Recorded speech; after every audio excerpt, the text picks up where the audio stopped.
ஆன்மீக மாலை நேயர்களுக்கு அன்பு வணக்கங்கள். யுகங்கள் மாறினாலும் அதர்மம் தலை தூக்கும்போது மகாவிஷ்ணு ஏதோ ஒரு வடிவில் பூமியில் தோன்றுகிறார்.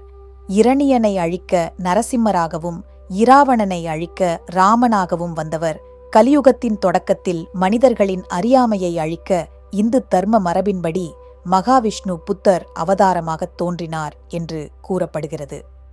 மற்ற அவதாரங்களில் அசுரர்களை உடல் ரீதியாக அழித்த பரந்தாமன் இந்த அவதாரத்தில் தீய எண்ணங்களை அழித்து ஞானத்தை விதைத்தார். தசாவதாரங்களில் மிகவும் அமைதியான அதே சமயம் புரட்சிகரமான இந்த புத்த அவதாரத்தின் ஆழமான கதையை இங்கே காண்போம். ஒரு காலத்தில் வேதங்கள் தவறாக புரிந்து கொள்ளப்பட்டன. புண்ணியம் கிடைக்கும் என்ற நம்பிக்கையில் யாகசாலைகளில் ஆயிரக்கணக்கான வாயில்லா பிராணிகள் பலியிடப்பட்டன. ஆன்மீகம் என்பது சடங்குகளில் மட்டுமே இருப்பதாக மக்கள் நம்பினர். கருணைக்கடலான விஷ்ணு இந்த உயிர்கொலைகளை தடுத்து நிறுத்தவும் உண்மையான பக்தியை நிலைநாட்டவும் முடிவெடுத்தார். நேபாளத்தின் கபிலவஸ்து நாட்டில் சாக்கிய வம்சத்து மன்னன் சுத்தோதனனுக்கும் மாயாதேவிக்கும் மகனாக பிறந்தார் விஷ்ணு. அவருக்கு சித்தார்த்தன் என்று பெயரிடப்பட்டது.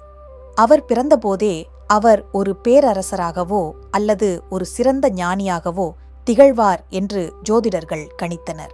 இதைக் கேட்ட மன்னர் தன் மகன் துறவியாகிவிடக் கூடாது என்பதற்காக அவருக்கு துன்பமே தெரியாதபடி அரண்மனைக்குள்ளேயே வளர்த்தார். இளவரசன் சித்தார்த்தன் ஒரு நாள் தனது தேரோட்டியுடன் நகர்வலம் சென்றார். அங்கு அவர் கண்ட 4 காட்சிகள் அவரது வாழ்க்கையை மாற்றின. ஒரு தள்ளாடும் முதியவர், தாங்க முடியாத வலியால் துடித்த ஒரு நோயாளி, உறவினர்கள் அழுது கொண்டிருக்க கொண்டு செல்லப்பட்ட ஒரு பிணம், மிகவும் அமைதியாகச் சென்ற ஒரு துறவி. நானும் ஒரு நாள் முதுமை அடைவேன், நோய்வாய்ப்படுவேன், மரணிப்பேன் என்ற உண்மை அவரை உலுக்கியது. இந்த துன்பங்களிலிருந்து மனிதகுலத்தை விடுவிக்க வழி தேடி ஒரு நள்ளிரவில் தன் நாடு, அரச பதவி, மனைவி யசோதரை மற்றும் மகன் ராகுலனை துறந்து காட்டிற்குச் சென்றார். 6 ஆண்டுகள் கடும் தவம் புரிந்தார். இறுதியில் பீகாரின் கயாவில் ஒரு அரச மரத்தடியில் போதி மரம் அமர்ந்து தியானம் செய்தபோது அவருக்கு பேரொளி கிடைத்தது. ஆசையே துன்பத்திற்கு காரணம் என்ற பேருண்மையை அவர் கண்டறிந்தார். அன்று முதல் அவர் புத்தர், அதாவது விழிப்புணர்வு பெற்றவர் என்று அழைக்கப்பட்டார். புத்தர் காசிக்கு அருகிலுள்ள சாரநாத்திற்கு சென்று தனது முதல் போதனையை தொடங்கினார். அவர் சொன்ன எளிய உண்மைகள்: அகிம்சை, கொல்லாமை நிலவ வேண்டும்; சத்தியம், எப்போதும் உண்மையே பேச வேண்டும்; நிதானம், அதீத ஆசையும் வேண்டாம், அதீத வறுமையும் வேண்டாம். அவரது போதனைகளால் கவரப்பட்ட ஆயிரக்கணக்கான மக்கள் வன்முறையை கைவிட்டனர்.